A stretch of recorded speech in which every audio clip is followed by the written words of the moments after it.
So thanks everyone for joining us today. This is series number 10, if you can believe it, of our technical culture series.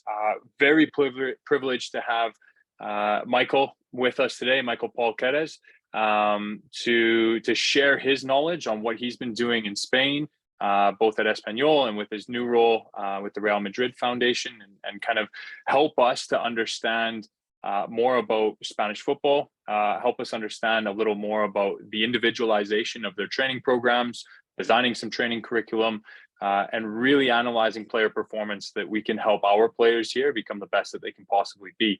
I've had the privilege of interacting with Michael a bit over Twitter over the last probably couple of months and trying to organize something via email. Very, very professional, very detail oriented, very thorough from what I can tell. And all around, I would say a great guy. So he's currently vacationing, I think, in the States right now. So he's been bouncing around. So if the Wi-Fi is a bit spotty, bear with us. We'll keep it rolling. But I will pass it all on over to Michael and let you take it away, man. Perfect. Thanks so much for the introduction.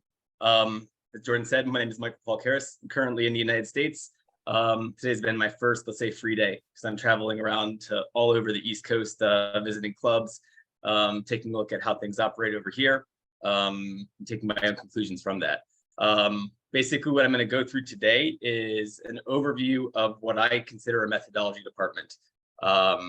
And just to introduce myself in general, my whole purpose behind this is that I believe in club models that are based off of pulling from the academy. Yeah, it's true that you can get success in a lot of different ways in this game. You have the Brentford model, which is a lot more based on analytics, pulling players in that are undervalued. It works, but it's not something that resonates as much with me. I prefer having homegrown players that understand the club, that understand the identity that they're representing, and then from there, progressing holistically through to the first team of a club. So that's just a little bit about myself. A few comments. Number one, I'll try to get through as much of this as quickly as I can, because I know that there's Champions League semifinal today. So thanks for your attention with that. Number two is that this is my vision. Okay. What that means is I make mistakes. I have things that may be seen as incorrect or contentious. Cut me off, debate me, ask me any question. Okay. I don't like this to be as much of a monologue. I want it to be a lot more, let's say, a lot more interaction between myself and you all. That in mind, I won't see your faces because I'm going to be sharing my presentation. So just make sure that if you have any question or have any feedback, talk to Jordan or send it to me on Q&A and I'll get right to it. Okay. Perfect. During the presentation, I'll be asking you all for your opinions as well. Okay. So if there's anyone that can't interact just because you're at your lunch break or whatever it may be, no problem. But feel free to share your own vision, because that's the only way that we all grow together. Okay, let's go ahead and get started. Make sure that everything's visible, and then we'll go. Okay, perfect. So this is going to be a quick overview of what we're going to be looking at today. Going from, defining what even a methodology department is and getting a whole concise story as to how we work, what our responsibilities are, and then what this looks like on the pitch. Okay. It's going to be plenty of video, plenty of practical applications. So this isn't so much a Twitter thread. Okay. I want this to be alive. I want this to be something that is applicable to you all. Okay. If something looks like it only works in professional football, for example, what I would recommend is, if you like it, but see it as something that you can apply, take this as, let's say, an operational goal, so that in 3 years or 5 years, you're working towards something like this. Okay. Going forward, though, I think the first thing that we have to do before we're going to look at how we teach the game of soccer is define soccer. Any volunteer, if I get, let's say, one word that would describe the game of soccer, what would it be?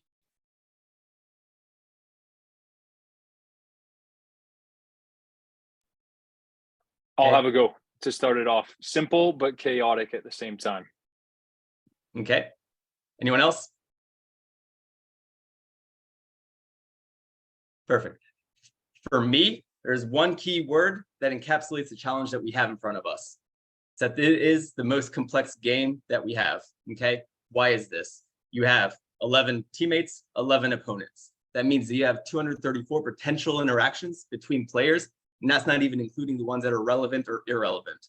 Okay, so there's a whole lot of stimuli that a player needs to be processing to make the right decision. Second is that you're not dealing with a constant space. Okay, this is primarily determined by the offside rule and the fact that if you look at general patterns of play, teams will occupy a certain space over others. Okay, so you're not so much focusing on a fixed space, but more reacting to how it's changing over time. Of course, there are external things that are going to determine my decision. Okay, how hot is it? How cold is it? How rainy is it? What's the ref like on the day? This is just more chaos that's entering into the picture. Then the final one is that we're using, let's say, our less natural appendage. We're naturally less coordinated with our feet than we are with our hands. So the potential for error when we're executing our actions is a lot higher. So these are problems that come up that we need to take into consideration when we're developing players and when we're trying to teach them what this game really is and how they can interact with it. Going forward, let's go a little bit more narrow into a youth club. What do you all see as an academy's purpose?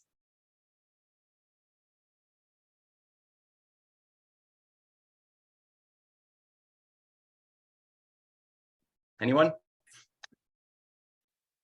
I think we're going to have to use the Q&A function here, everyone. So if you want, throw the Q&A, or I can try and open up the chat while we're live here and keep going. So Ryan thrown something into the Q&A. He said individual development. Develop players for the first team. James is added in. Perfect. Think that, well, okay. There we go. They're filtering in now. Develop in-person player, work on individual needs. I think that these are all more or less aligned to where we want to go.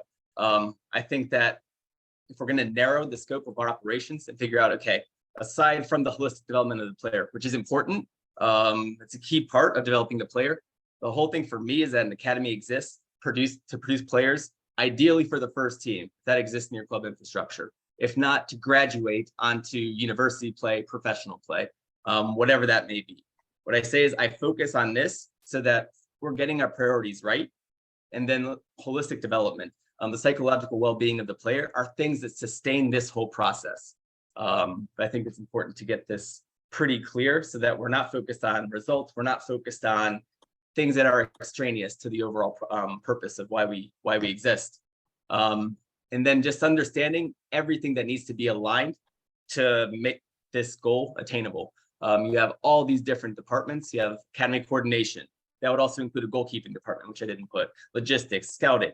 All of these things have a role to play in determining how we can best produce players. Okay. Today we're focusing on my department, which is methodology department. Basically, what we do in a nutshell is look at the training process, define the contents that we need to transmit to the players, and give a little bit of evaluation as to how they're progressing over time. Okay. And drawing out the pathway as to how this educational process is going to look. One thing that I like to say, though, is that there should be a lot more interaction between methodology and psychology.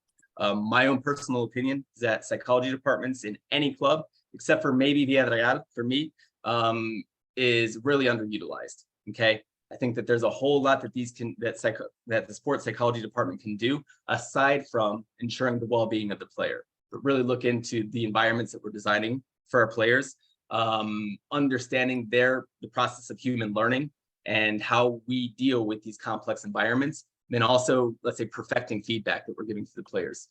Just a few things that will interlace with methodology, but maybe exist in another department. Okay. Going into my department, methodology department, normally has 4 key goals. We're going to look at these in a lot more detail, one after one. Okay. First is going to be understanding, defining what the club-wide game model is. We're going to go pretty in detail into this, just to, let's say, make sure that we all have the same idea of what a game model is and where it comes from. From there, how do we transmit this game model via our curriculum, and making sure this is age appropriate for stage 1, stage 2, stage 3, however those are defined within our clubs. Third, we're going to look at the actual training process itself and how the coaches are implicated in transmitting this curriculum to our players. Okay, how are we not only designing exercises, but also how are we acting as a coaching staff to produce the best learning environment possible? And then the final part, which could be integrated into curriculum or coaching education, whatever it may be, is the individualization piece. Okay, how are we customizing the training process for each of our players? And for me, not just the high potential players, but everyone in the academy. Okay. It's a bigger challenge, and it's something that, okay, you see different approaches to this. But I think it's good to have a good ideological approach to where we want to go before we start integrating applications. Okay. And just a few steps as to why, for me, this is important. Number one, if you have better training process, you're going to get better players. If you have better players, you're going to get better team performance. I just said that results aren't everything, but I won't lie. If we're talking about player retention, staff retention, it's a lot easier to retain players in a winning culture. Okay. With that, though, we have at least one eye on where the player is going to end up in the future. Okay. If you're able to say when a player comes in at 13 years old, you have these 3 skills, we have a player profile that fits these 3 skills. And this is how from 13 to 19, we're going to progress you through so that when you leave, you have a chance of fitting into this professional environment. It's a lot more of a convincing pitch, let's say, to the parents, or in some cases, the agents.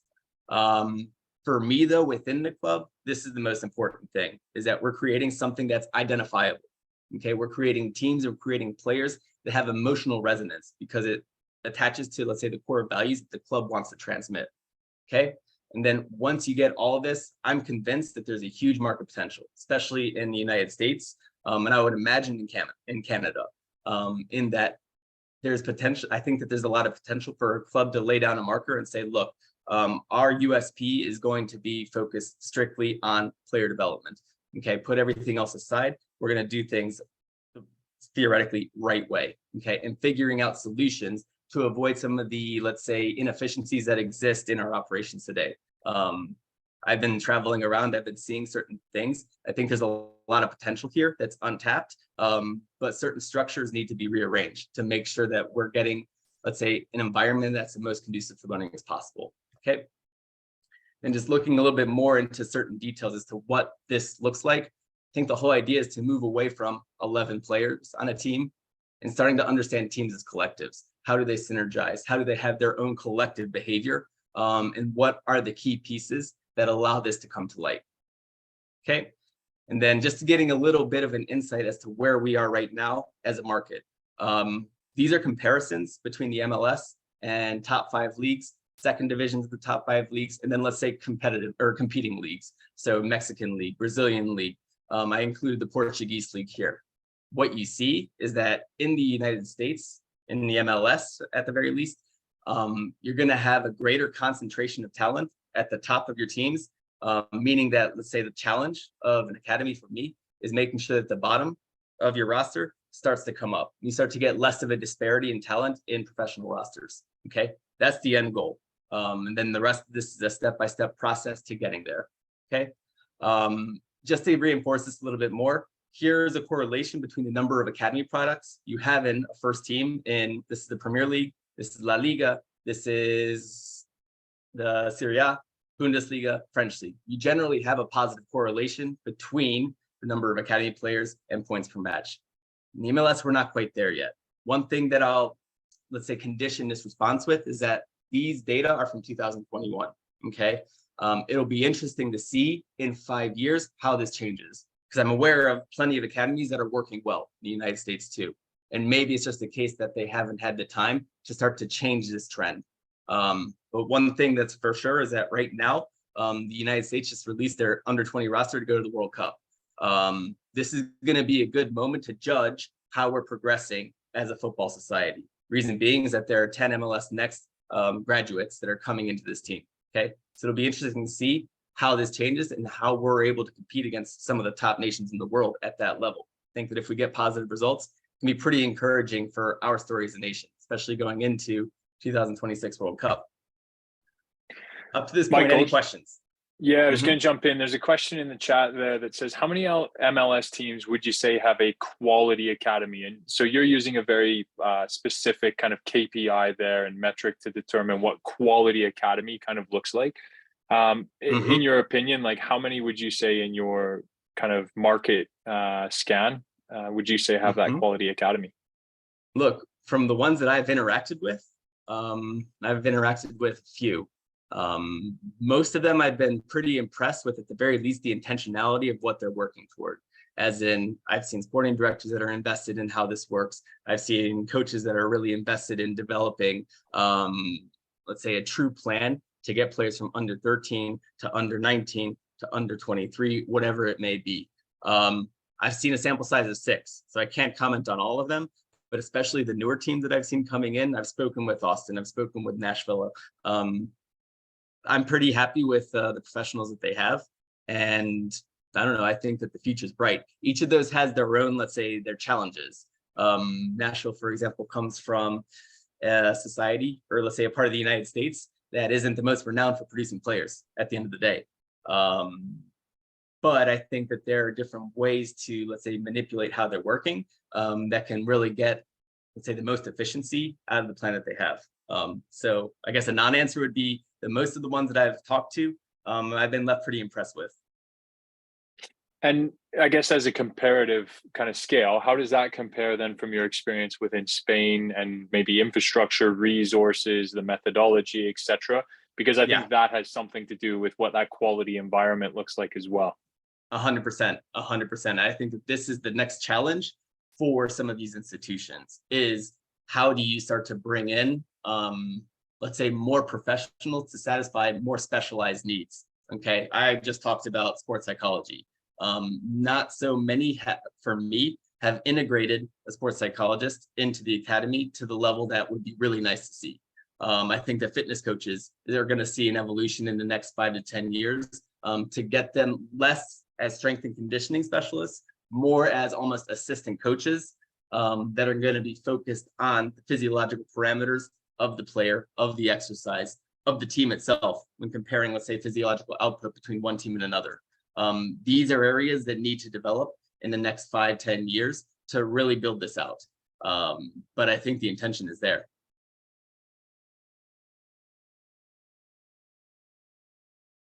Mike, I was just going to also say, it seems like your slides have got some sort of gray boxes on them that kind of cover things. Don't know if you can see those on your end. Yes. Okay. Are they good now? They're a little better. They're still there, but they're a little better. Didn't know if they were meant to be there because they're kind of over some of the titles and things like that. I see. Let me see if I leave it still. Maybe it's the Zoom box that's interfering. But at any rate, I can go ahead and just say that this next part is going to be all about game models, player roles. Title's not going to change, but we're going to do a pretty deep dive into this whole idea. Okay. Tony, I'll come back to your comments and questions in just a sec.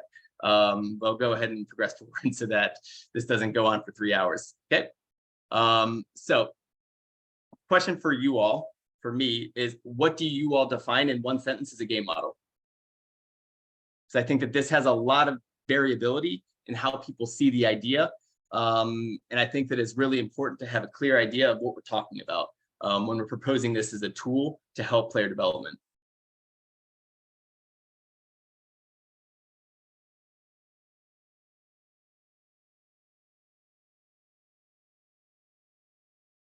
Okay.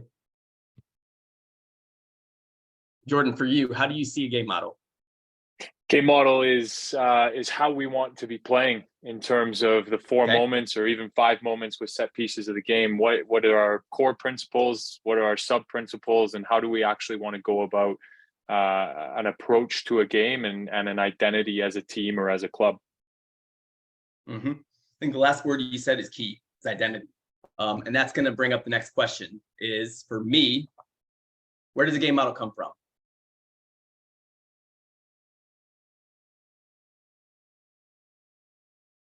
Or how do we source inspiration for what our game model should be, or what the contents of our game model should be? I would say Twitter. That's a good start. Perfect. I think that this is the key thing. And this is something that is a step that's often missed when we're developing our game models, but it's the most important step because it gives us orientation as to where we want to go. Is understanding, okay, what is the actual identity that we're trying to transmit through what we do on the pitch? For me, there are 2 key sources. Number 1 are cultural norms and societal values. I think these are called castells. So in Barcelona, it's pretty typical with Catalonian tradition, which is a lot more collaborative, a lot more associative. to see these types of manifestations of teamwork, of collaboration, of, let's say, these feats of human ability to build these, let's say, 5-story towers based off of people. So this then makes a lot of sense as to why a club like Barcelona will play in a more associative, collaborative way, okay? This is one source, okay, cultural values. Next source for me is historical feats, okay? This is Espanol, another team from Barcelona, that won 2 Copa del Reyes in 2000 and 2005, playing in a very notable way, okay? Compact mid to low block, 4-4-2, zonal marking, and then attack and then counterattack whenever there's a space available. Okay, the key thing here is that this creates a positive emotional connection with the fan base that they're representing. So then when they see a team that plays in a similar style as this team, this smells like an Espanol team, okay? When you move away from that and you try to be, let's say, Barcelona light, you get away from the essence of who you really are. I think that's the #1 thing that we don't want to do. I'm going to share a video here. It's in Spanish, but because it's on YouTube, I can put it in English subtitles that really gets to the core of this. Basically, just a bit of backstory. For those that aren't so familiar, Burgos is a town in the north of Spain. It's maybe 2 hours north of Madrid.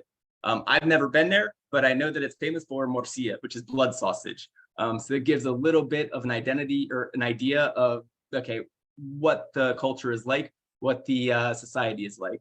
Hardworking, humble, and then these are the types of things that you need to be transmitting through your game model, through what you see on the pitch, okay? So I'm going to go ahead and see if this works now.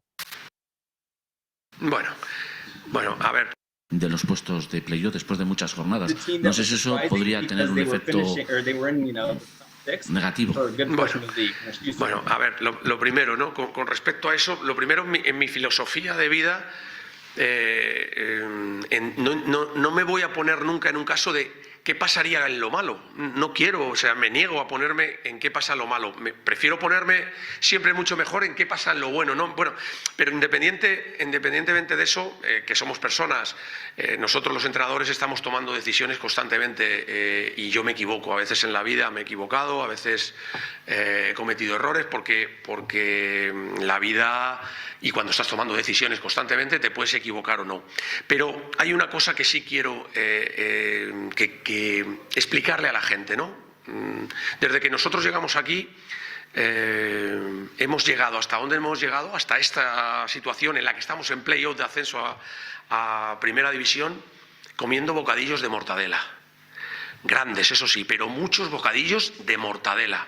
Y algunos han pensado, este año han probado el caviar en forma de playoff, 16 o 17 jornadas, en forma incluso de liderato durante una jornada, me parece que fue, y alguno ha pensado que ya esto, que me gusta más el caviar que la mortadela, claro, que es mucho más rico y que me gusta más. Error. Aquí comemos bocadillos de mortadela, vamos a seguir comiendo bocadillos de mortadela porque tenemos que saber cómo hemos llegado hasta aquí y valorarlo, que por cierto la mortadela está muy rica, y este club no está todavía para caviar. Primero porque es más caro y no le da, y segundo porque el caviar es exclusivo. Así que a seguir con bocadillos de mortadela y a disfrutar de ellos, Que salimos de los puestos de playoff, a seguir comiendo bocadillos de mortadela a ver si entramos. Pero lo que tenemos muy claro es que no quiero unos pensamientos negativos que enturbien esta dinámica tan positiva, porque ya hemos dicho alguna vez que pase lo que pase, estamos muy por encima a día de hoy de los pronósticos y de las predicciones que había a principio de temporada. Por tanto, lo que quiero es lanzar un mensaje positivo. Vamos a Levante a intentar mantenernos firmes, a intentar seguir compitiendo, si puede ser, a seguir en esos puestos fantásticos, y si no puede ser, bocadillo de mortadela y a entrenar. Perfect. I love this video. This went viral over in Spain a couple of months ago. I'm not sure if it transferred over here, but I love it because the whole idea here is doesn't matter if we're winning, if we're losing, stay true to who you are, okay? I think the #1 error that clubs, institutions, federations can commit is being drawn by results or being drawn by trends, okay? Yes, the game's going to change from every 4 or 5 years. Yes, your behaviors are going to change based off of what the game is offering you. But your intentionality, who you are as an institution, needs to stay constant, okay? And let's see if we go. Perfect. Let's go break down a little bit for me. What are the contents of a game model? And then, like I said, this game model is there to transmit these feelings, these values, this identity to the fans and to the players on the pitch. Okay. Basically, for me, a game model consists of 3 key components. Okay, in each situation of the game. For me, you start with your intentions, what your team's objective is, or what your line of players' objective is, or even on the individual level. Okay, what is your center back's objective in a certain situation? Okay, this stays constant. Okay, this is going to be really watertight because this is going to be the key thing that transmits the identity of the team. Okay, where you get to more variable components are your behaviors. Okay, and this is how you want to reach these goals. What are the typical behaviors that your team will exhibit, that let's say your midfield line will exhibit to reach the intentions in each situation of play? Okay, key thing is that this is predictive. Okay, this isn't watertight, like I said. So here, this is the coach's responsibility to recognize that there can be a little bit of variability into what this looks like, especially on the individual level. Okay, but as long as it's aligned to what we want to do, it's all good. And then finally, you have the tactical principles. Okay, and these are going to give you a justification or the why as to how behaviors help us reach our intentions. Okay, any questions on this?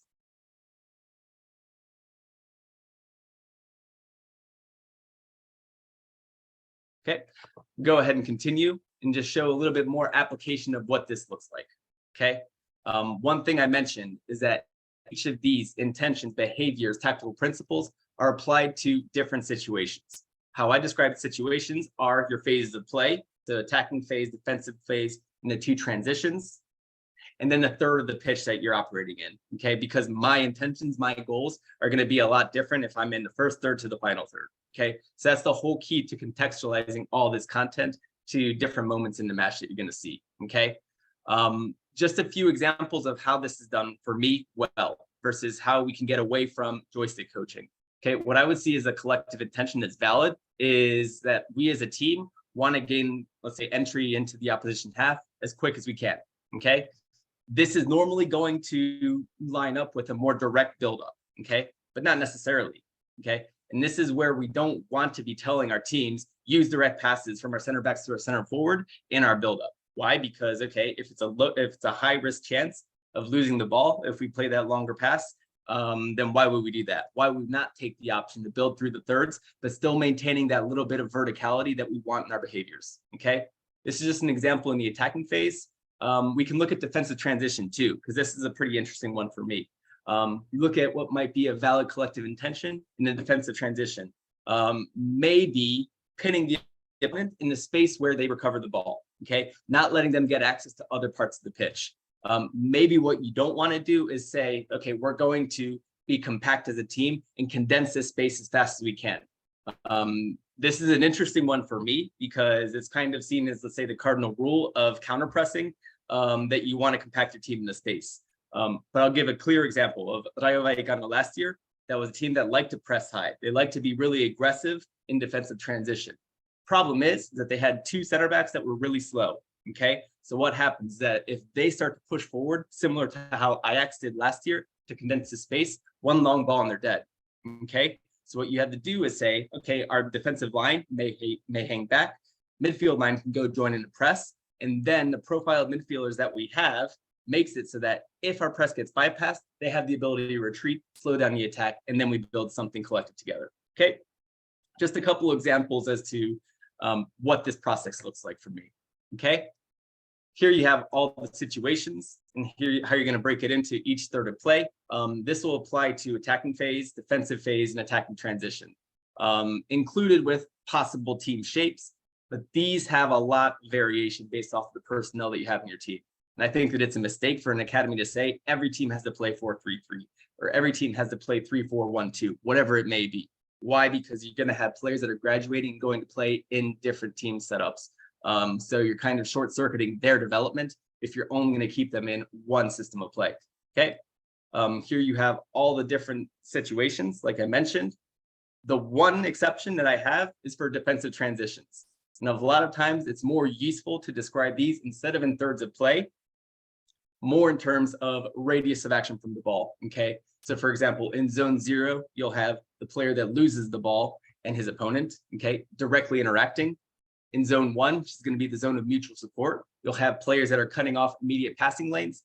And then in zone 2, you're going to have what are called cooperating players, players that are connected, but maybe less likely to immediately interact with the ball, okay? There's a school of thought that this way of breaking up space on the pitch can apply to all phases of play. I think maybe yes, but only for players that are at the highest level. You're talking Barcelona, Real Madrid, players like that, okay, that have the ability to auto-organize in space implicitly. They don't need to think about, okay, where is my spacing? What is our formation to help me as a structure to be in the correct position, okay? But I think that educationally speaking, it's going to be difficult to implement this with players that aren't elite, okay? Moving on, like I already mentioned, this will happen both on the collective level, the linear level, or let's say a small group level, and then on the individual level, okay? So this is breaking the team's behaviors into things that are more, say, 11 players working together, maybe 4 players working together to satisfy a certain intention. And then finally, me as an individual, let's say I'm a fullback, or let's say I'm a center back, how am I contributing for what the team wants to do, okay? Like I said, intention's gonna stay pretty much the same here. Your individual behaviors are gonna vary a lot based on the player profile. That's what we're gonna look at pretty soon. Just to give a scope of what Espanol's game model looked like. I can't show the actual game model because it's a proprietary document, but just in general, here are the numbers of the number of items that you have bulleted in terms of what our game model looked like. You ended up with 985 items.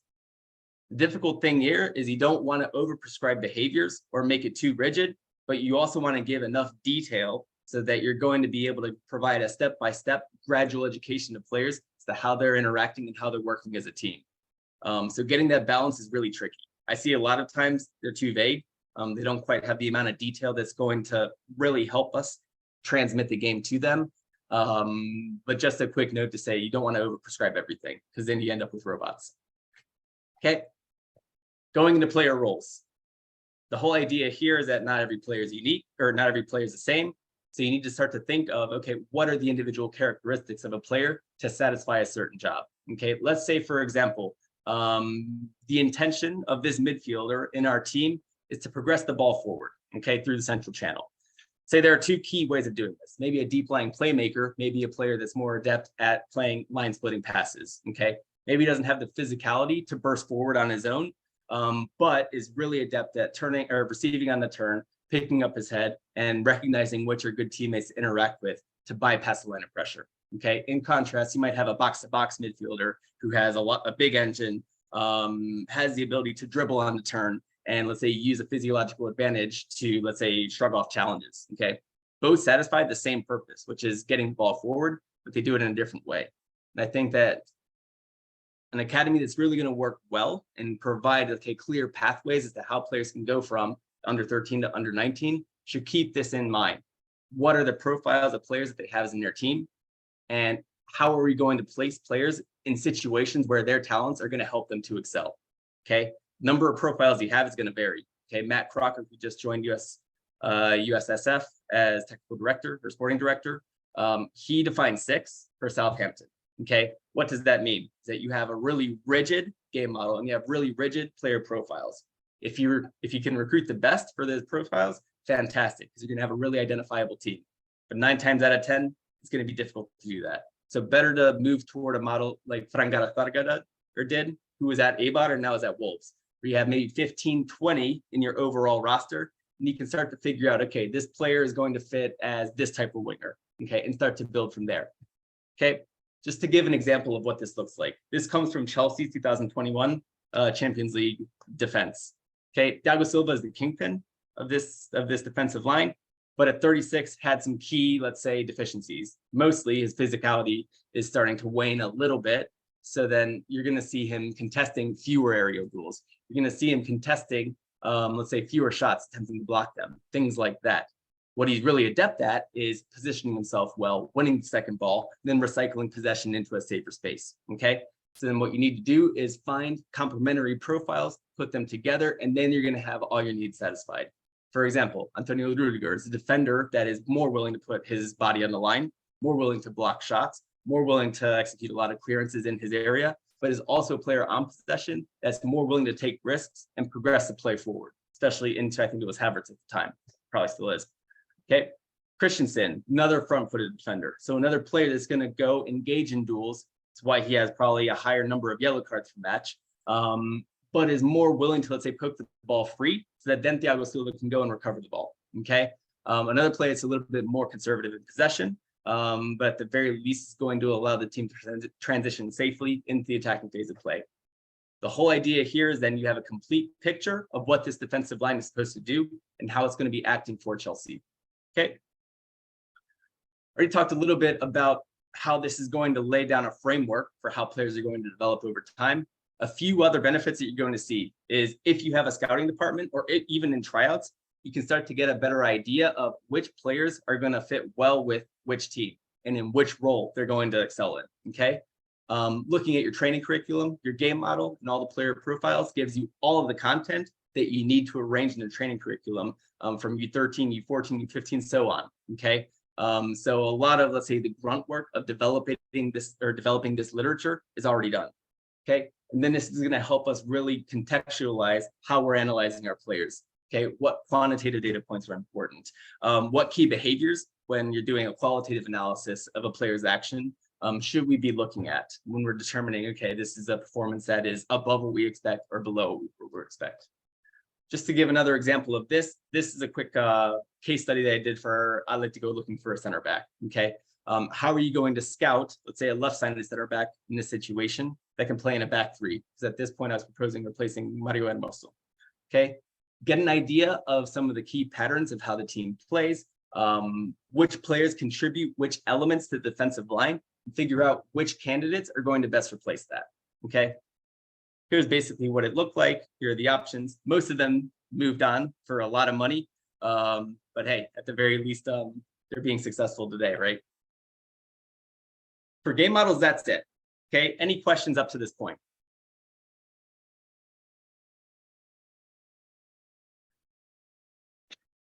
I have one quick one, Michael. You had mentioned yes. Espanol had about 200, and I'll get the number wrong, so I apologize, 285 moments or behaviors, intentions, tactical pieces within their game model. From a kind of youth development context, because Espanol does produce first-team players, and they do believe in that academy model to grow players, how are they filtering that down and distilling, or maybe how are you filtering that down and distilling that to youth players and building those behaviors and intentions within them over the course of their development?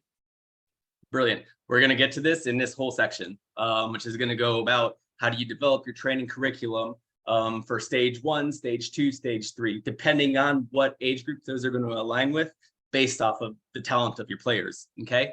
So we're about to dedicate a lot of information into that. So I'll go ahead and answer that at that point, if that's okay. Michael, there's also a question that people want a copy of your PowerPoint. Apparently it's amazing. They want a PDF copy of it, even though the animations will be layered on top of each other, but just going to clear that one up. Of course. For me, all of this is completely accessible. So I'll send it out afterwards. There are a few slides that I didn't send to Jordan originally that I entered in later that will check that. I'll send him the updated copy and it'll be good to go. Okay. I'm looking at this under 11 organically, or had an under 11 kid organically as the game progressed, not play in a specific position. We play like Thomas Muller as a rounded or space investigator.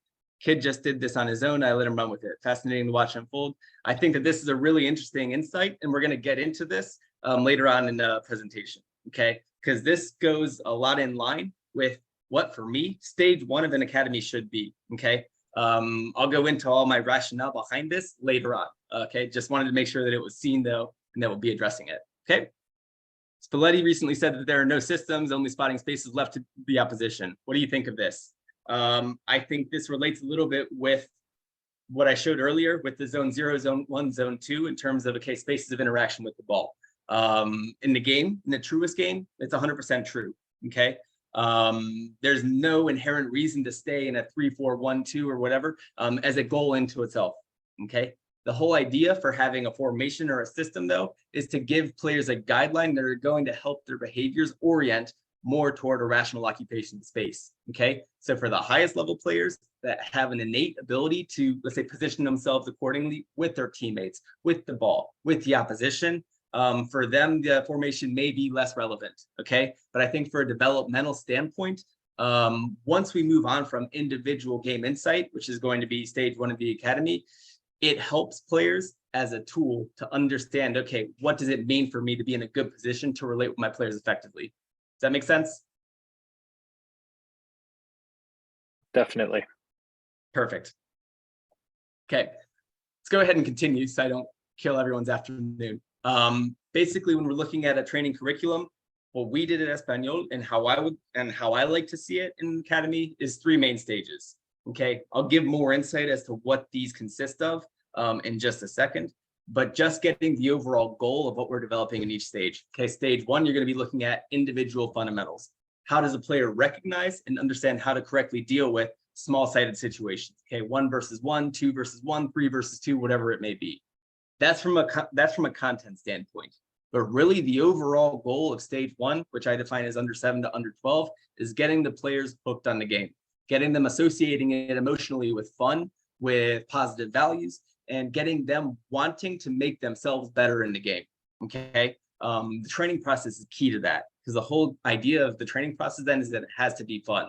Why does it have to be fun? Because then it's going to make the players want to get better at it, want to go home, do their isolated work against the wall, do whatever it is that they're going to do to get their first touch and everything else better. But the whole idea is that that's work that requires intrinsic motivation. Okay, so the whole purpose of training here is to make sure that they're awakening this motivation. You know what I mean? Stage 2, we're moving in Catalonia, it was from 7-a-side football to 11-a-side football. All right, this is where you're going to start to see the first remnants of a game model. Okay, in stage 1, what we did was we left the game model completely open to each coach. We didn't really care about what system the kids were playing, what general principles they were playing within a match. Okay, the whole idea was just so that they were becoming individually adept decision makers. Okay, stage 2, what we're really looking at is starting to define the collective identity of the team in each phase of play, breaking this down into linear behaviors, and then whole group behaviors, then without losing sight of the individual development.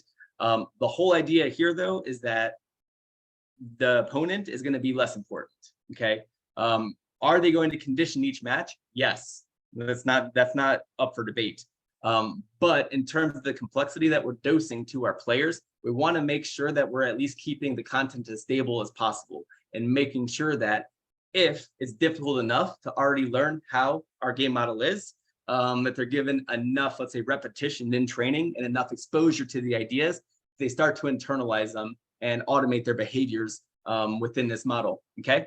And then stage 3, which can go from either under 17 or under 19, depending on how you want to look at it, to under 23 is, well, in a professional academy, these are professional players. So of course, it's learning how to compete, learning how to be a professional, winning every weekend, but without losing focus again on the player's individual development. Okay, and making sure that any rough edges that this player has when he gets to this stage are starting to get buffered out, starting to get polished out, so that then you're getting, I don't want to say a final product when he's going into adult football, but at least something a little bit more, okay, ready to adapt into doing this day in, day out. Okay, are results important at stage 3? Oh yeah. Stage 2, are they important? There's some importance to it, but let's say probably secondary plane. Stage 1, maybe it's important for the kids, okay, but for us as a club, not so much.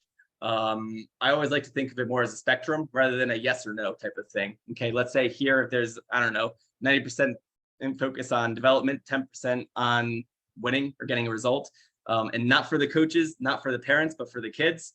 That's nice. And then segueing over to something around the inverse once you're getting to the under 23 level. Okay, just some quick guidelines. These are established by age, which is or is not the best way to do it. Realistically, what you want to do is base it on the player's development. When is he individually proficient? That's when you can start moving to some of the more collective ideas. When are these collective ideas proficient? That's when you can move into competition. Okay, but just in terms of a player or an individual's cognitive development, it's usually going to follow this pathway, so long as the training process is good. Okay, here what we're going to see a lot more in detail is that at this age, we don't care so much about the hours of rote training that they're doing, just the hours of play, so that they're learning implicitly. We'll go into that later on. Okay, here you don't want such a complex environment. You want your numerical relationships to be 4v4, 5v5 max. Okay, when you're moving into early adolescence, this is when, like I said, when we're starting to introduce the ideas of the collective game model, go from, let's say, a medium to a higher complexity level, since maybe you're starting with 6v6, 7v7, and then gradually approaching 11v11. But this is a point where the hours of training and the hours of actual study of the team and of myself as a player are become important. Okay, and then 17 to 19, this is where you're going to see a lot more creativity develop.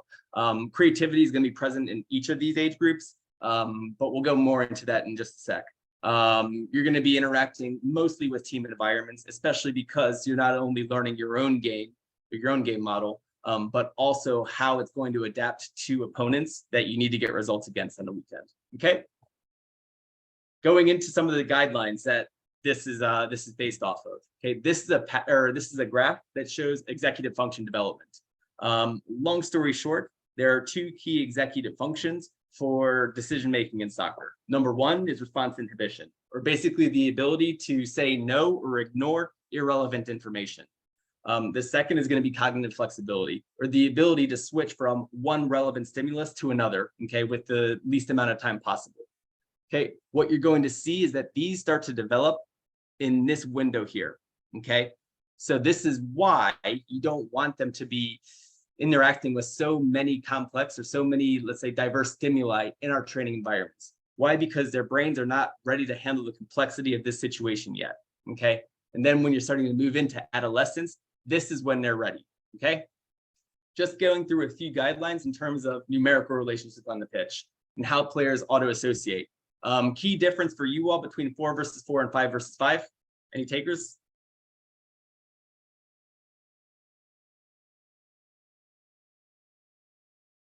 Okay, for me, the key here is that with 4 versus 4, and this is going to be 3 versus 3 plus a goalkeeper, if you discount the goalkeeper out of this, you don't necessarily have permanent references in width and depth. Okay, so you're going to see players auto-organize more in 1v1 in relationships. 5v5, you're going into a more, say, permanent structure of that type of diamond that you're going to see. What that means is there's going to be a little bit more tactical rigor to the play. Okay, so when you're in this 3v3 plus goalkeepers, you're going to be seeing a lot of individual actions or small-sided interactions, 2 versus 1, 3 versus 2, etc. When you're moving to a 5v5, players are going to start to auto-organize in space and create a little bit more of a tactical match. Okay. Same thing applies from going from 7v7 to 8v8. Okay, here you have one diamond with a permanent reference in height and depth.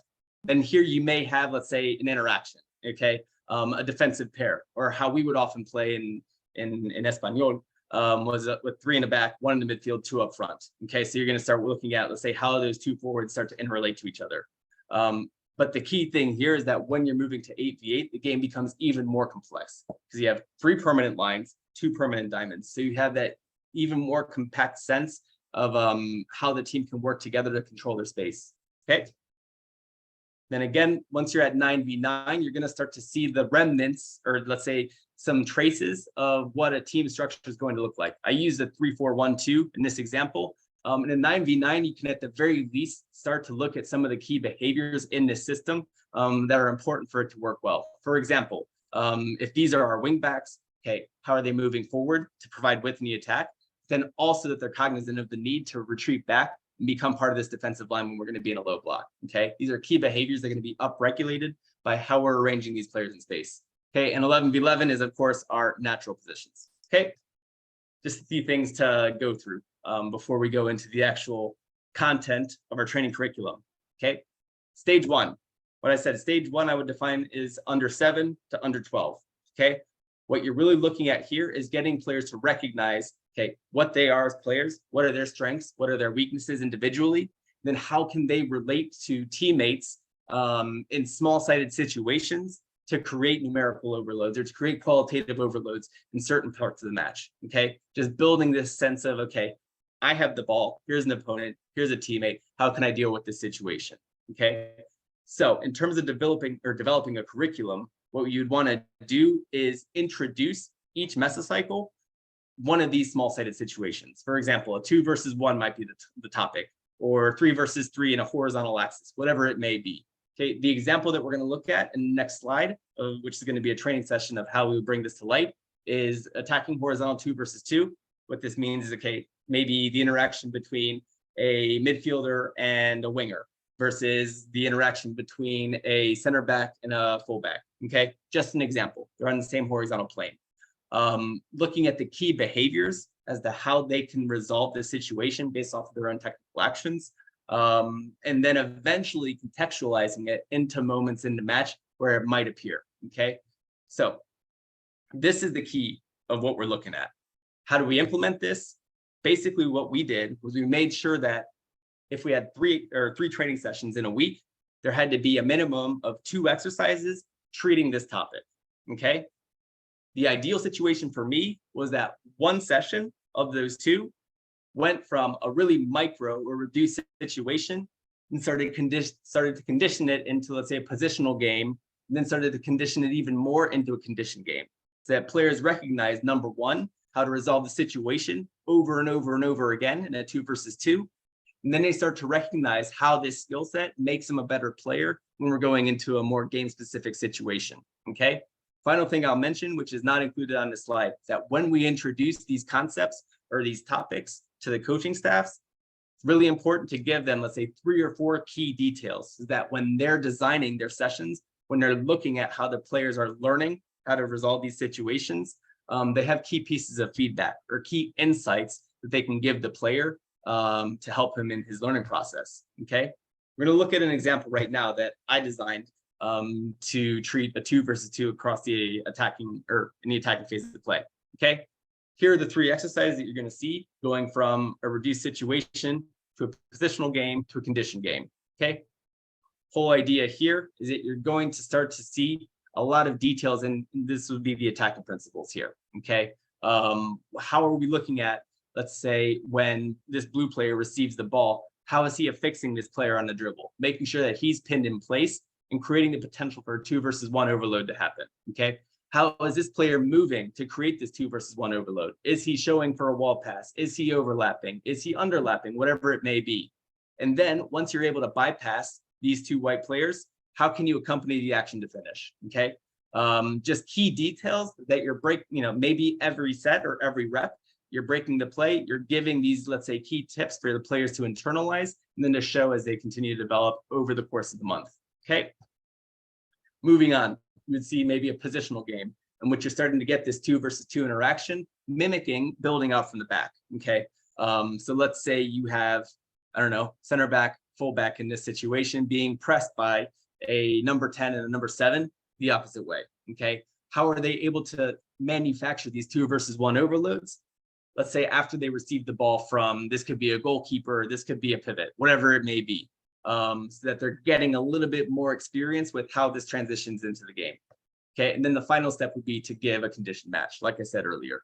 So let's say, for example, each of these 4 quadrants has to be occupied. Okay, and then from there, you give the freedom for this player to recognize, okay, do I step up and provide this 2 versus 2 situation in the press, or do I sit back and allow this player to progress forward and then deal with a 2 versus 2 situation depending on my own goal? Okay, simple enough. Moving on to stage 2, or I guess before I move on, any questions about this?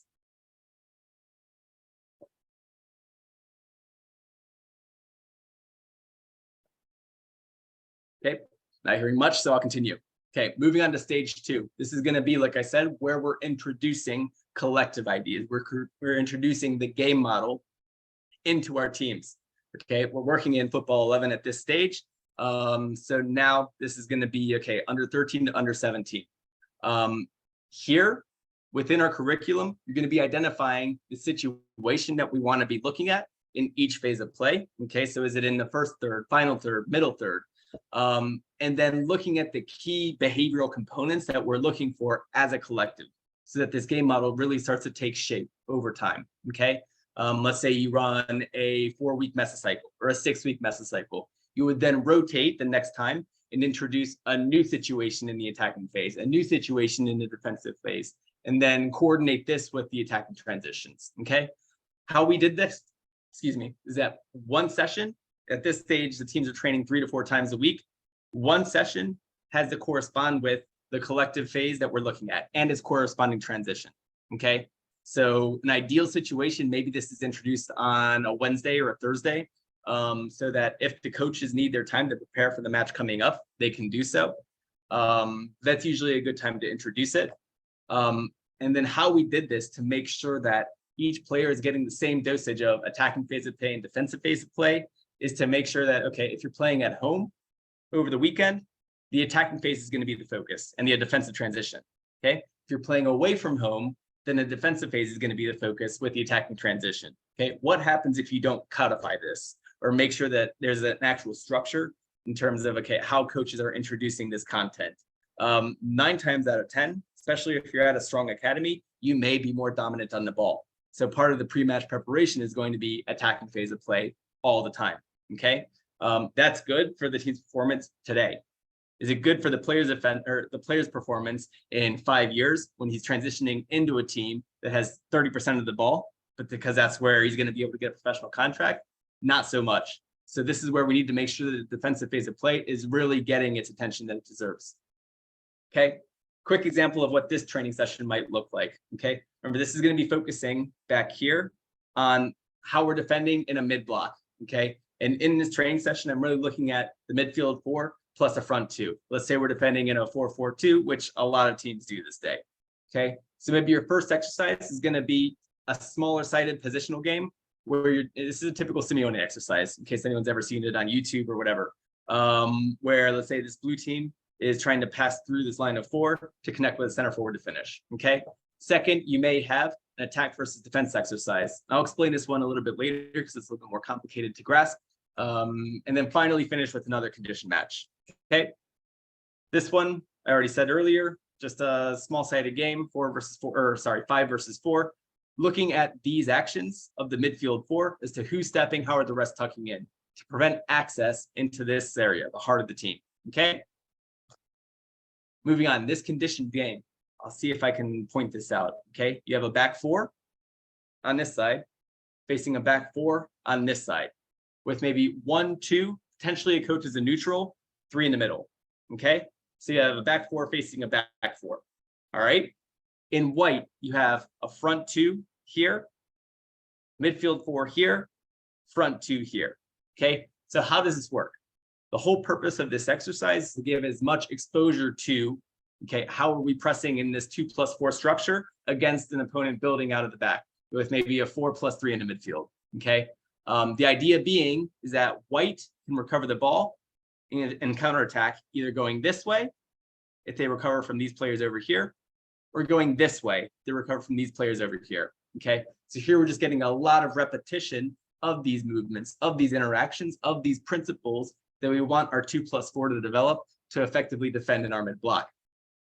Okay, then a final exercise that you might look at would be a condition match, in which number 1, we're dictating where we want the defensive block to start, let's say outside of our own third. So at the very least, there's space behind us for the opposition to attack. And then number 2, try to condition it to say, let's say, I don't know, if white is able to progress through this square and then finish on goal, that goal is worth 3. Okay, so this is going to condition white to orient more of their attacks through the center instead of the wings. Okay, they're still open to do whatever they want, but at the very least, it's a more open and dynamic environment in which we're making decisions. Okay, next thing I want to go into, and this kind of links back a little bit to the game model discussion that we had. How do you all define creativity? Or what do you see as creativity in soccer?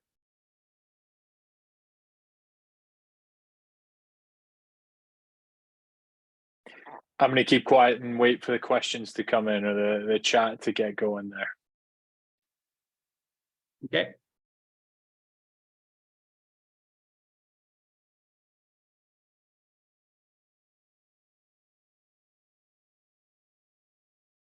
Okay.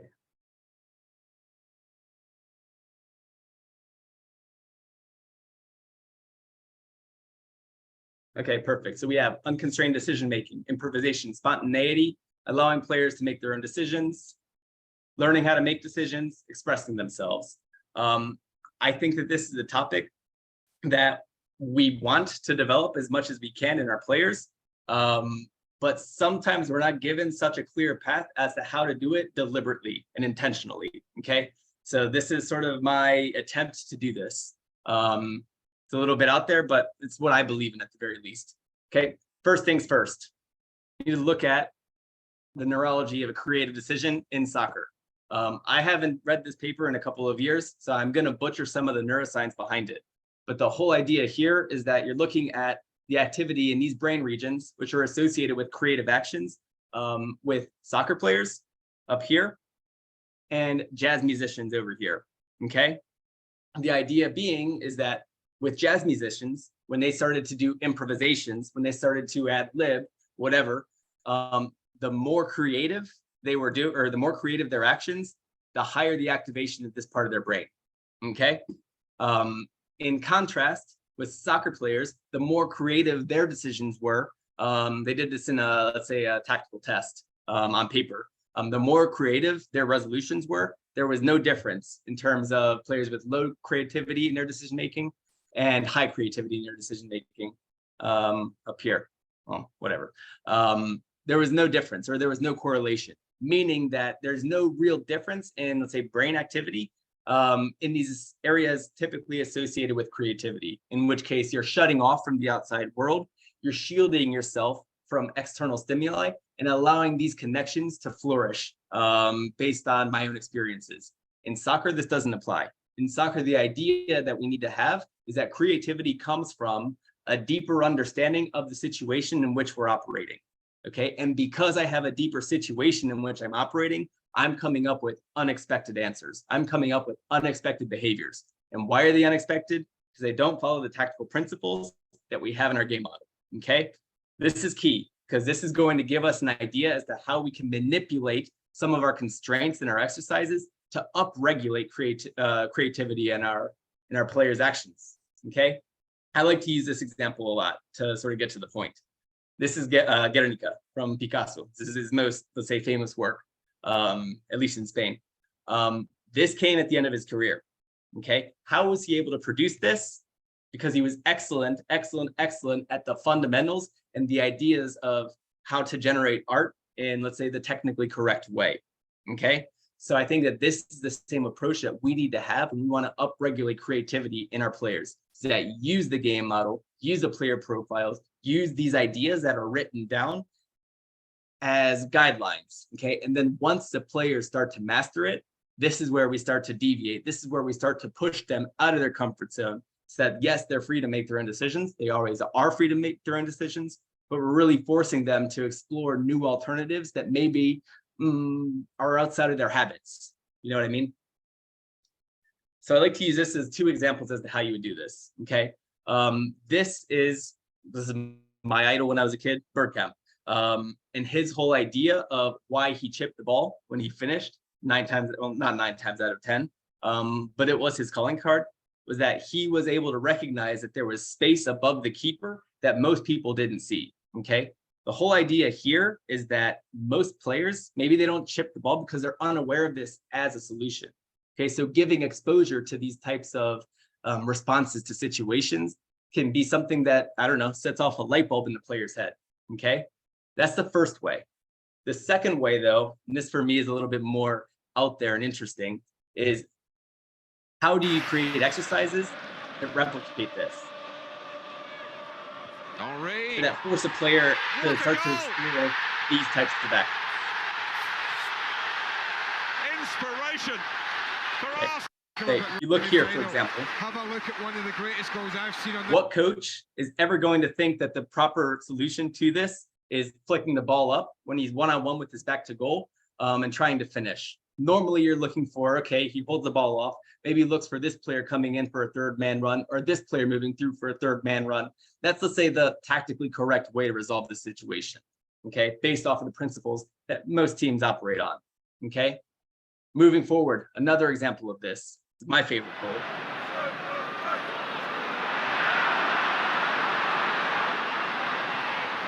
we look here.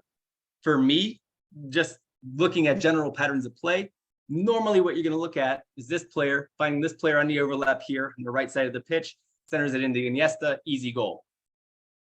Where does that come from? How can we get these our players to recognize that these are things that we can? Okay. I propose this. All right. Let's say, for example, we're doing an attack versus defense. Okay. We have a 7 versus 7 plus 1, so that the attacking team always has a superiority. Let's say our content for the week or for the mesocycle, whatever it is attacking in the final third, trying to exploit our behaviors in zone 14. Okay. So let's say we develop this exercise, maybe for the first 2 sets or 3 sets, we leave it free for the players to auto-organize, to recognize their own skill set and say, okay, you play through this orange box here, it's worth 2 points. So you're getting a lot of contextualized repetition of what our team normally does. Okay. This is great because it's leaving open decision-making, whatever it may be. But for me, the idea that we want to do here is then in the third set, force them to make more difficult actions playing through this orange box. Why? If we leave everything open to the players, open to their own decisions, 90% of the time, they're just going to follow their own habits. They're just going to play the safe option because it's what they've always done. So let's say in the third set or the final set, you say, okay, if you receive the ball in this orange space, the play has to end in a shot. I don't care how, but it has to end in a shot. Okay? What's going to happen is that these 2 players here, they know that when this player receives the ball, they're going to be right on because he has no other option than to resolve the situation with the shot. So then white team is probably going to start to play through the wings, okay, which isn't so much what we want if we're looking for creative solutions. How you can sweeten the deal is say maybe if you score in this final game, playing through this zone with this player having to shoot as a response, goal's worth 5, okay? So then there's a pretty good risk reward that's going to force this player to come up with more creative, more unpredictable solutions to deal with this situation. Okay, that's the end of this block. Any questions?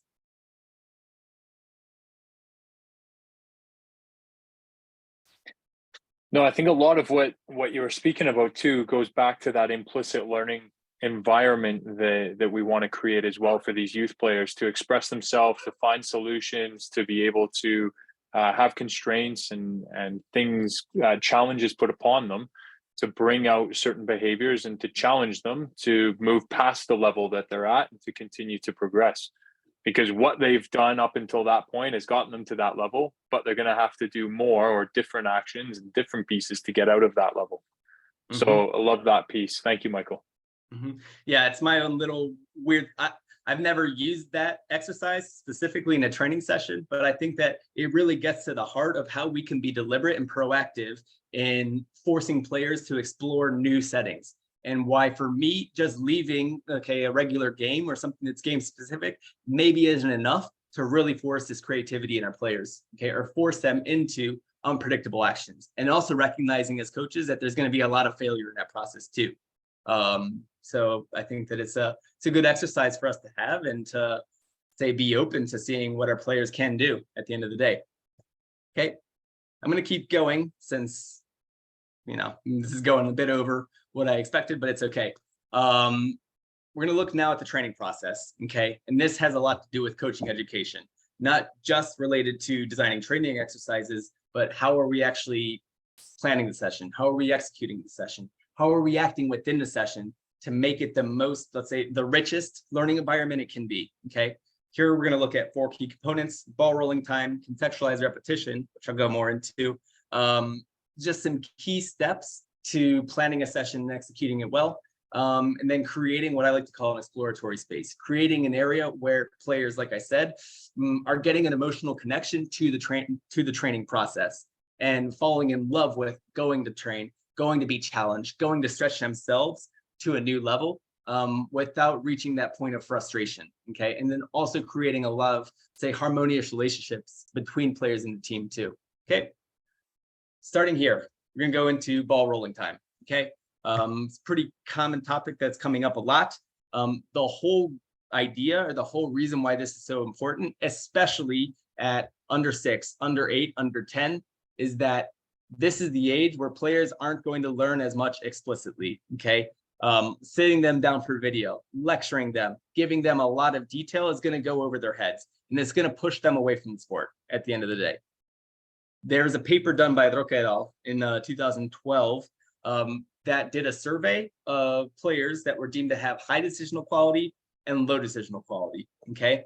Key difference up until under 12 was not the hours of practice or the hours of competition, okay? These are the same for the two graphs. Key difference is the hours of play, okay? How much time are they spending playing with their friends? How much time are they playing, or are they spending playing against the wall, whatever it may be? People complain all the time about street ball dying. That's true. Here's the thing, is that if that's true, then our training process needs to replicate free play as much as it can. Okay, I'm not going to say 100% free play, so I still think it's important to give exposure to these small-sided situations, like we talked about earlier, to help them get better as players.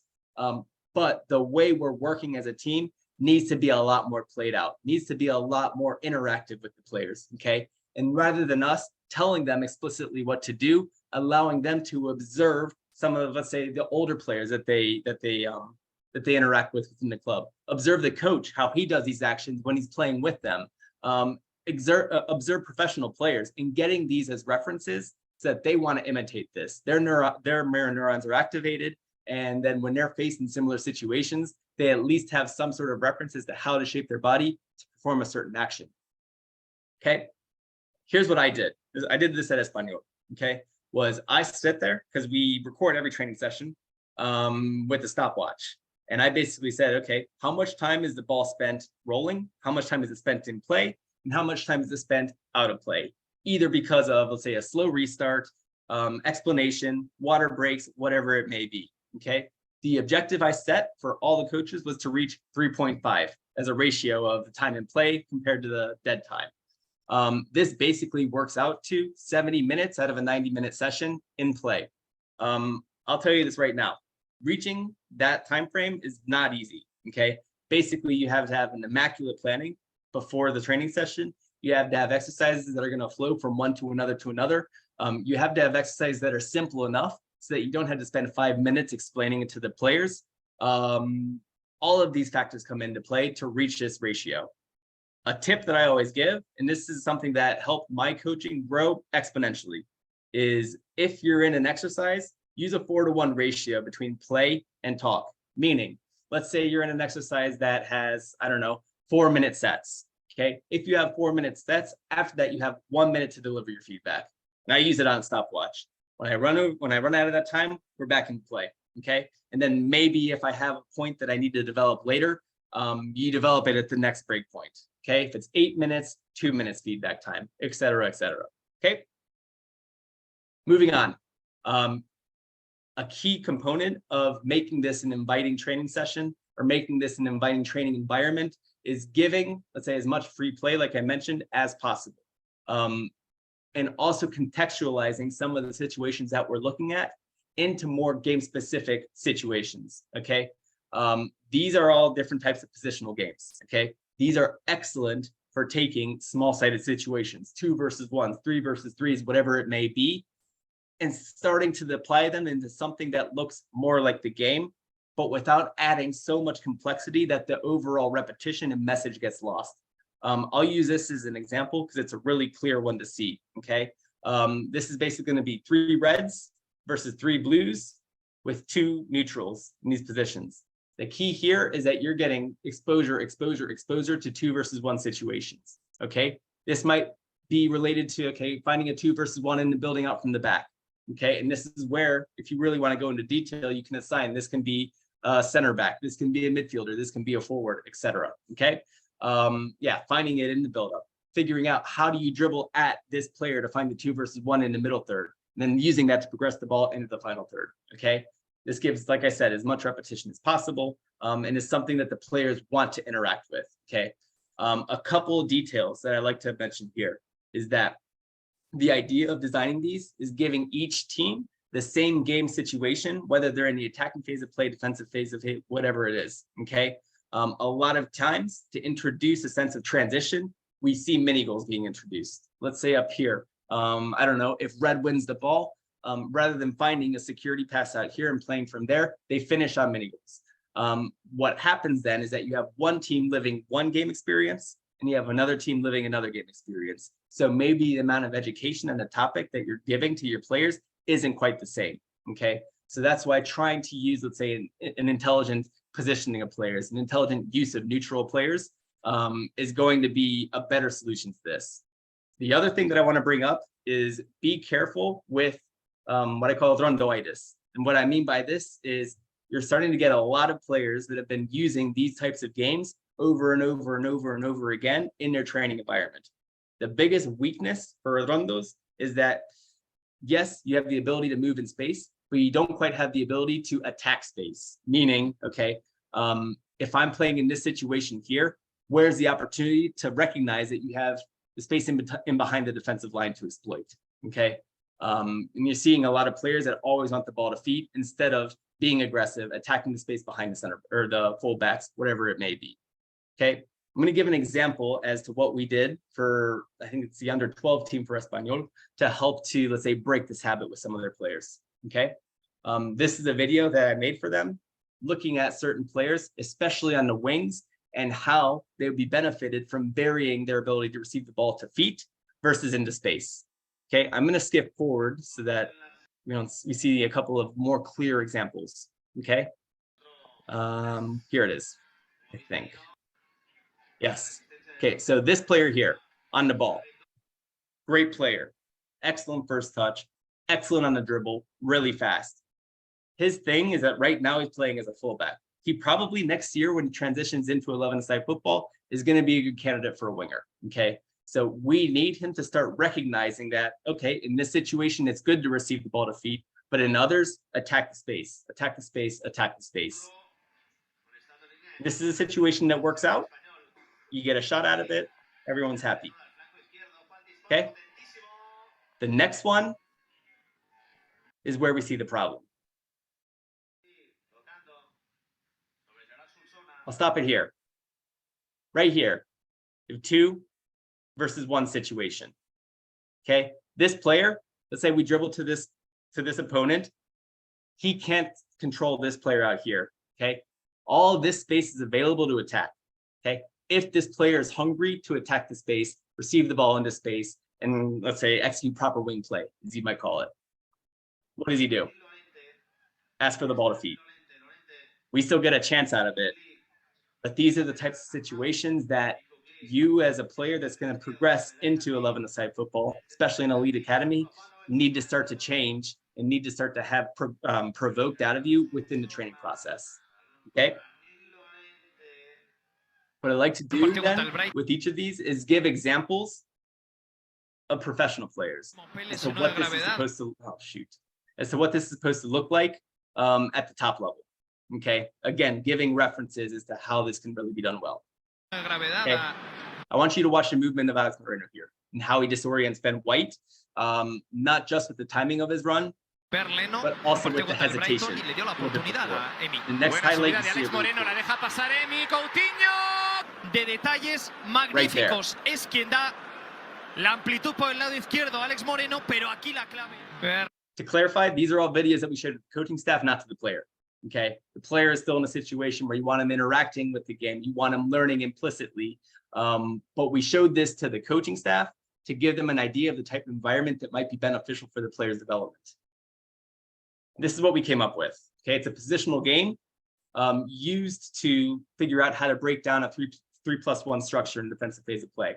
Okay, the idea being is that this blue team, for example, to progress to the other half, progress into the space, had to do so either on, they could do it on the dribble, but especially looking for these passes at the back of this player in a 2 versus 1 overload. Okay, here we have some video of how it looked.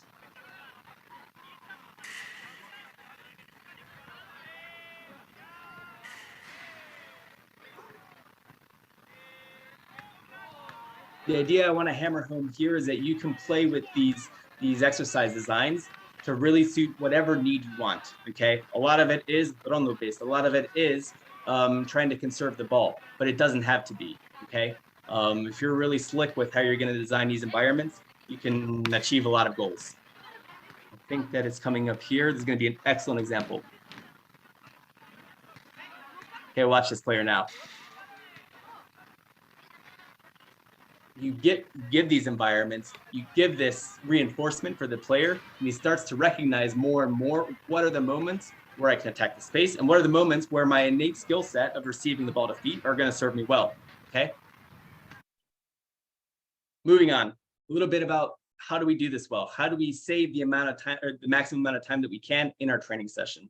A lot of this goes into figuring out what types of exercises are going to flow from one to another, so we don't have to spend 5 minutes breaking down one exercise, 5 minutes putting up the next, and then losing 10 minutes out of our training session where kids could be playing. So if you have 5 minutes before the training session, or while the players are warming up, whatever it may be, lay everything out. Okay, color code the cones so that you can then go just picking them up from one exercise to the next, and making the, let's say, the exchange between one exercise and the next a lot more fluid.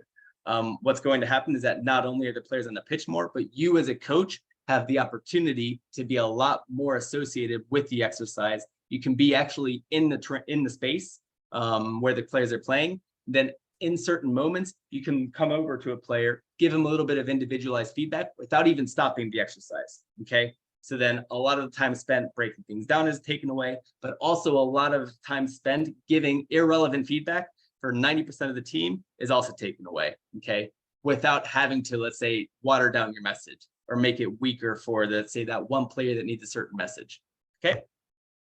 And give example of this. This is from the under 23s. This is actually, that's me right there. The whole idea that this exercise was well planned out. You had balls in the right place. You had cones in the right place. You had players understanding where they were going, how they were acting. That meant that after each rep, I could go to the player, to the forward that I'm defending against. I can give him a little bit of insight as to, okay, what did he do well there? What did he do wrong there? How can he time his run better? How can he angle his run better? Whatever it may be, to give him that qualitative boost time and time again so that he's working toward improved actions. Okay. Finally, let's move on to what I like to call creating an exploratory space. This is I'm not going to go so deep into this. Reason being is that this has a lot to do with sports psychology, which I'm not an expert in, but I think that there's a lot of intersection between methodology work and psychology work. The whole idea that I want to transmit here is what is, let's say, the attitude, what is the approach that we are expressing to our players when we're giving them feedback. And this has a lot to do with what are called mirror neurons, meaning that we're innately prone to imitating others' behaviors and others' attitudes toward us. Okay, so if I come to you and I give you a lot of closed statements, a lot of, let's say, demands, dictations, whatever they are, you as a player are probably going to reflect that closed-mindedness to me. And there's no opportunity for a learning process to occur. Okay. In contrast, if I come to you with questions, I try to understand you as a human being, why you made a certain decision, why you acted in a certain way. You then are going to be a lot more open to me because I'm open to learning from you. And then you can start to build bridges. This is a really key point to nail down if you're going to use these types of positional games and constraint-based approach to developing players, is understanding, okay, what this player's personality is and what's going to be the type of feedback that's going to have the biggest emotional resonance with him. But we'll save that for another day. Okay. Moving on, other ways of creating exploratory space and getting players to want to, let's say, interact with their environment in new ways. We already saw this a little bit earlier, but showing them references of players that, let's say, awaken the imagination. These are kids from, I think they're 10 years old, from Barcelona, watching the Ronaldinho. And I think you see them, you see how they're being awakened, and you see how their relationship with the game is changing, become a lot more curious, and a lot more willing to take anything, come up with solutions that are suited to them, okay? I think it's really important to allow that in the learning process of the kids, okay? And then finally, coaching staffs can actually be deliberate into creating these types of, curious or exploratory environments. This is something that the under 12s at Espanol did really well, that after every Thursday, they would put in these types of, let's say, technical challenges that were based on, creating a lot of harmony, a lot of good good feelings between everyone else, but also developing technical proficiency and the need and the desire to compete and win against another team in a positive environment too. Okay, so the idea here is replicating these types of FIFA games from the FIFA arena. Of course, if you have a professional infrastructure, you have 20 mini goals that you can lay out. But this type of vibe, this type of feeling where players are competing against each other, trying something fun that maybe you as a coach, you're kind of curious to try out yourself. It's a great way to, let's say, keep players' brains open to the whole process in training, especially when it starts to get monotonous toward February, March. You have other interests going on at the same time. I don't know. I think that introducing this type of work is really valuable. Okay. I'm going to move past this one because I think the point is pretty clear. Okay. Any more questions? Almost there.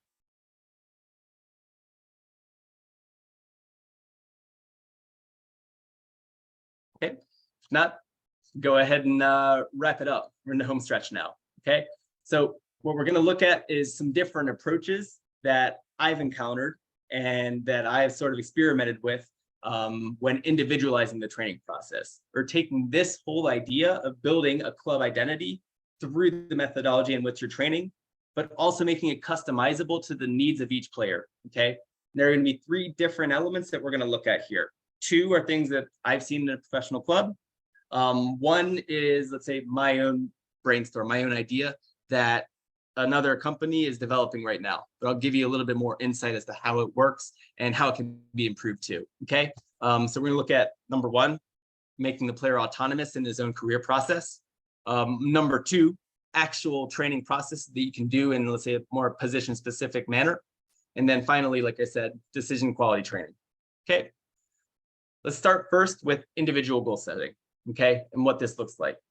I would always recommend don't do this until your players are 13, 14 years old, because not only are they not cognitively ready to understand themselves and understand their own identity as a player, but again, you're starting to butt into their whole implicit training process, which is really important for them as players and as decision makers on the pitch. Okay, how we did this, especially at Espanol, there were 3 key steps.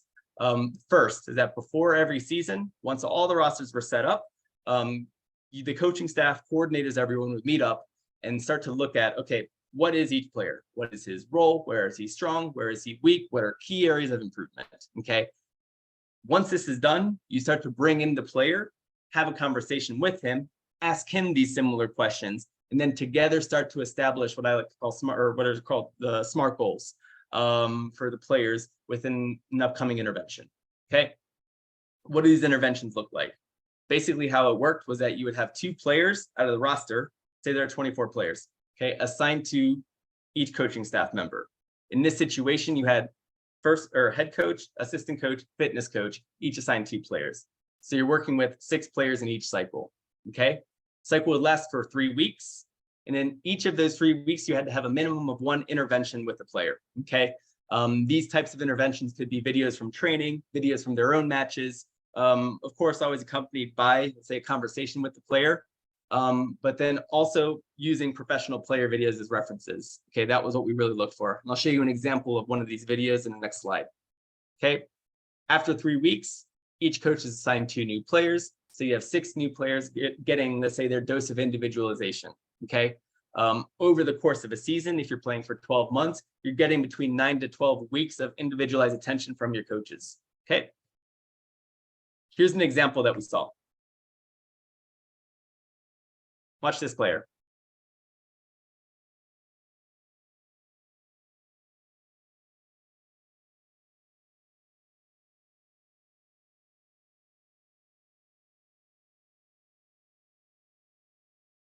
We look here. What do we think about this action? How do we feel about this action? What's good? What could be improved?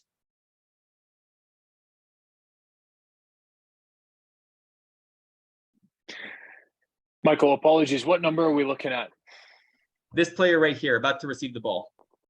Perfect.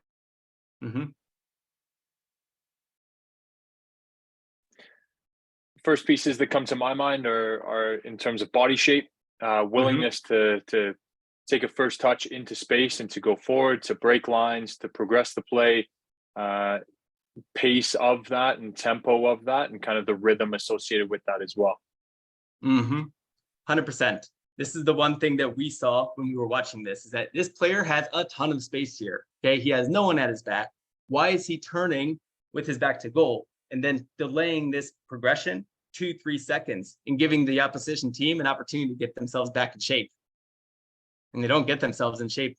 They don't do a great job doing it, but at the very least, they have the opportunity. Here's what excellence looks like.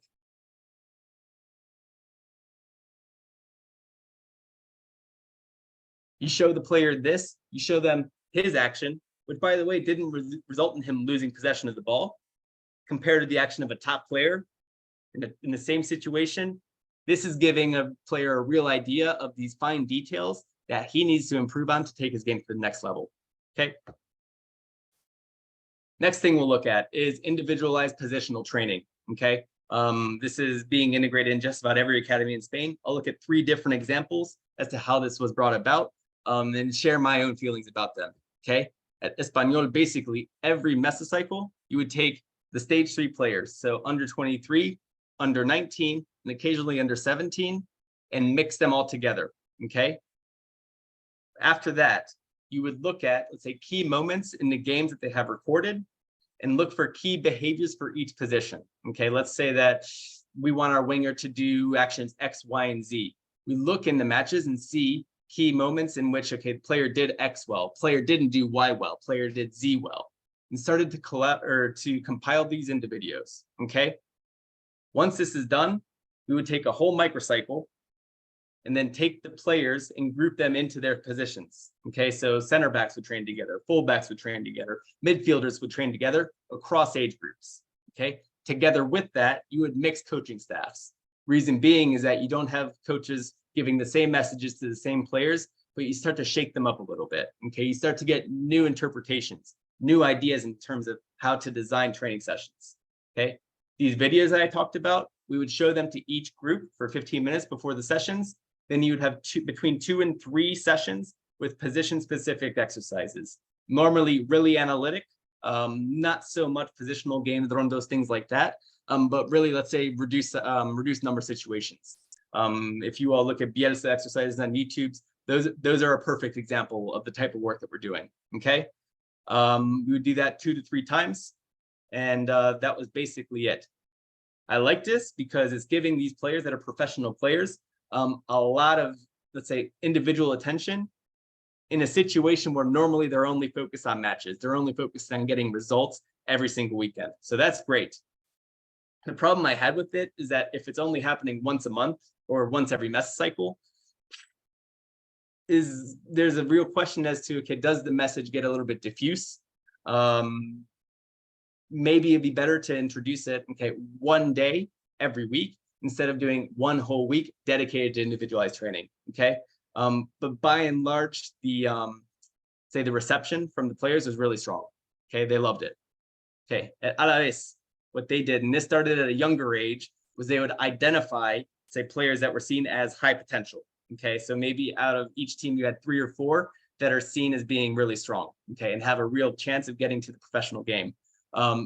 This is especially unique because, okay, in the Basque sporting system, I believe they're not allowed to compete with an academy before under 12. Okay, so identifying these key promising players and being really direct with their development is going to be important for them. From there, you would have individualized gym programs and individualized training. Within each week, they would be separated away from, let's say, the team context and go and do their own individual exercise. What was really cool about this was then afterwards, you would have sort of a Socratic method with the individual coach that he was working with, in which the coach would be offering all of these questions for the player to answer and consolidate his learning. Even cooler with this is that the whole interview process was recorded using a GoPro.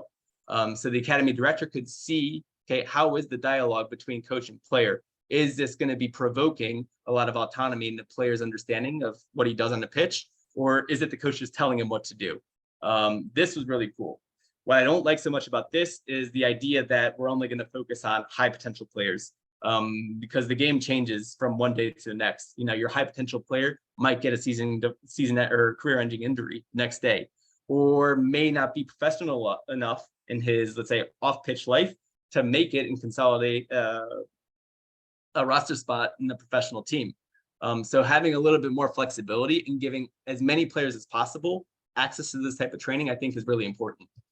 Celta did something a little bit similar, but it was a lot more technification based. Okay, so a lot more based on individual actions for players with mixed age groups. Okay, this would go a little bit younger, and how it would work is that you would have half of one session, normally on a Wednesday, dedicated to this individualized work with a different coach from a different team. Then the other half of the session would go back to the general team structure. Okay, they did a nice job introducing, even, let's say, a first team player may come down and give a demonstration or give some sort of feedback to the players so that they get, like I said, another reference as to how to do this well, but also emotional buy-in to the process. Okay, this is a pretty cool way of executing it. I think what's missing here, though, is, again, let's say, the presence of the player profiles and making it more game specific related to the game model. Okay, but that was present to some degree. Okay.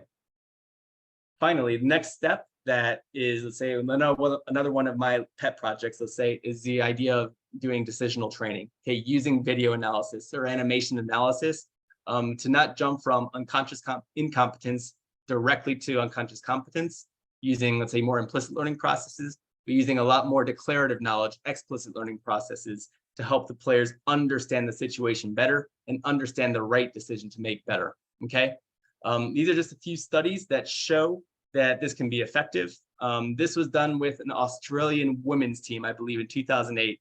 And it showed that the use of video analysis in this type of way is effective for improving passing, improving shooting, dribbling actions, okay, with this team. But another thing that's really interesting here, and this is going to apply for how you would apply this, is having to do with how you were able to identify the highest quality option in, let's say, a certain video environment that you're showing the players. The idea being is that most times the first option that a player is going to select is the highest quality if the player has a pretty good understanding of the game beforehand. Okay, so then first step is building this understanding of the game within a more, let's say, simplified session or a simplified format, and then accelerating the videotape so that they're forced to take the first decision. Okay, the idea that this then carries over onto the training pitch and how they're making decisions in the game. Okay, understanding it in easier terms and then speeding it up later. Okay, let's walk through what this would look like if it's applied with the team. Okay, first step, and this is another variable that I didn't mention earlier, use of 2D animations over video.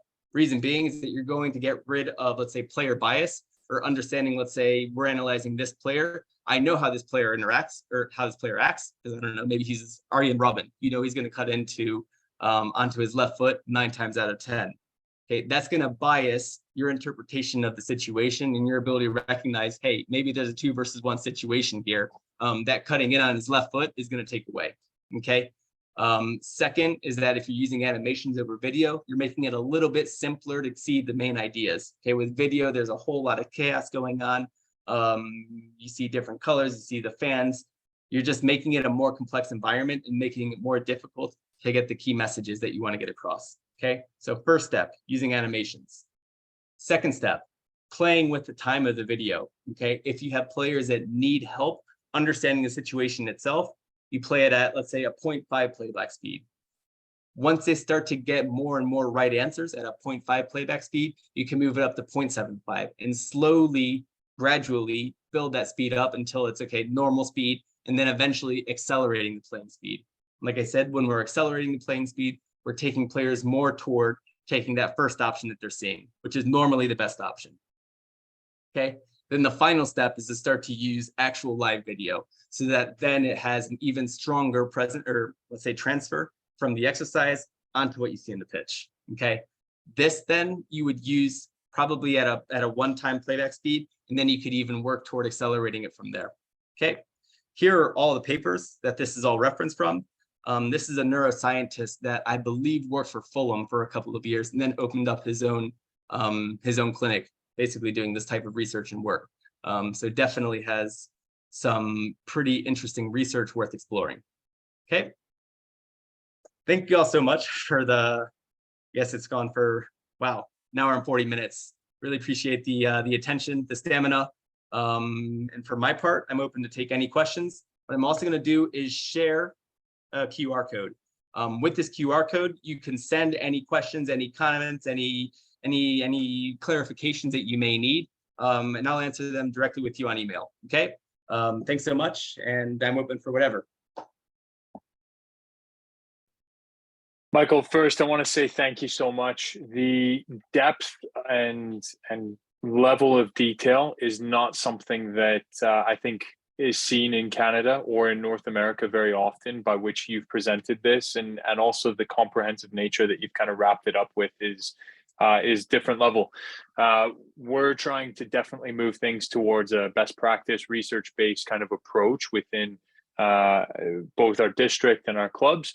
And then you referencing a lot of those papers. I threw one into the chat there. I'm hoping it was the right one that you were referencing, but I would encourage people to just become curious about creativity, decision-making, implicit learning, and these other aspects of how we can amplify our training environment and our sessions. If there are questions, I would hope that there'll be a couple. Shoot them into that Q&A, and I'm sure we'll get to them here. But I would encourage everyone here as well, give Michael a follow on Twitter and on Instagram. He's excellent to deal with and to interact with, and he's got a lot of great insight into how our training environments can be better, and how these youth setups and how professional clubs operate to make our clubs better as well. Yes, I must admit, I'm not the best on social media. I have hot days. I have days where or weeks that I go without logging in. But I try to be as present as I can. I think that with the travel and with changing jobs, it's been a little bit chaotic recently. But yeah, interact with me wherever you all see is appropriate, and I'm an open book at the end of the day. So, okay, I'm seeing a couple questions here. Can we get the recording? Yes, I believe this will be on YouTube. Is that correct? Yeah, we'll throw that up on the Calgary Minor Soccer YouTube probably tomorrow. When I say this, people usually hold us to it. So within the next couple of days, it'll be up there. Perfect. So yeah, there's that. And then the PDFs I can send out. It's not a problem. I find many of the points align with our organization, however, with a much more fine point pen than we are capable of. I'd like to review to process this info into our technical manuals. Yeah, perfect. You'll get the PDFs. I would also say just shoot me an email. This will be like the contact us page for my website. We can line something up there, no problem. Yeah, a lot of this is about contextualizing what you've just presented into our own environments. And each one 100%. Of these environments from a lot of the people that are on this call will be very different. And we're in the same geographical region. So some will have club staffs of 15 or 20 people. Some will be completely volunteer based and just holding the windows and doors closed at this point, right? So it's about contextualizing it, applying it, becoming curious, and trying to find some research that you're curious about and how that impacts your players and your coaches within your environment.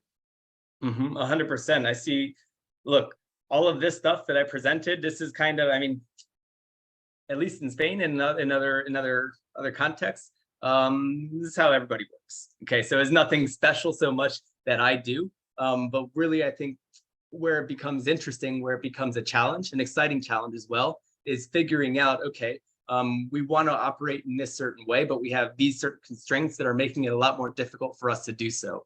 How can we, let's say, like I said, set this goal as, let's say, an operational standard, and then follow steps over 3, 4, 5 years to get to where we want to go. And the different steps are, the steps that you take are going to be different from one institution to the next. One may be able to, let's say, alter their tryout process to make it a little bit more oriented toward player profiles. Some are just happy to get players in the door. So of course, there's no one size fits all. It's really an idea of understanding how you all are operating, understanding, okay, what is the idiosyncrasy to the club, and then how can you, let's say, adapt your applications to fit, let's say, the end goal that you're building toward. So I think this comes up sometimes when I introduce the idea of player profiles. They say, oh, well, we only have, I don't know, half of our players are good enough, or half the players that are going to be trying out are good enough. So then, but maybe they don't fit a specific profile into our team, so we're not going to cut them out. You know what I mean? I think there's a lot of ways to be more flexible with it, then over time, narrow the scope of what you want to be doing to something a lot more concise. And that's my role whenever I work with people, is to help to build that path. I love that. Yeah, love that. That kind of wraps things up there. Lots of thanks came through that Q&A, and really the benchmark of the quality of presentation and information was kind of in and around that hour-and-a-half mark. There was still over 75% of the original people still on the call. So that shows you something right there in terms of you know, the reception and also the level of engagement and curiosity amongst all of us. So everyone has got an Instagram or a phone number or an email, your website as well, if they want to reach out. And if they don't have that, feel free to reach out to me, and I'll definitely connect the dots for anyone who's interested. Absolutely. Absolutely. For me, I'm traveling these days, so if it takes a day or two to respond, that's what's happening, but I'll respond to everybody. It's my obligation, my privilege more than anything else. So amazing. Okay, well, I am going to shut her down there and say thank you one more time. This selfishly for myself as well was unbelievable, very educational, made me reflect on some of the pieces that I've done as well, and environments that I've worked in to see where best practice and kind of where the next level is as well. So thank you from myself, from everyone on the call. Really, really appreciate it. So Michael, we'll be in touch. Sure. Thanks so much, man. Take care, guys. See you later. Take care.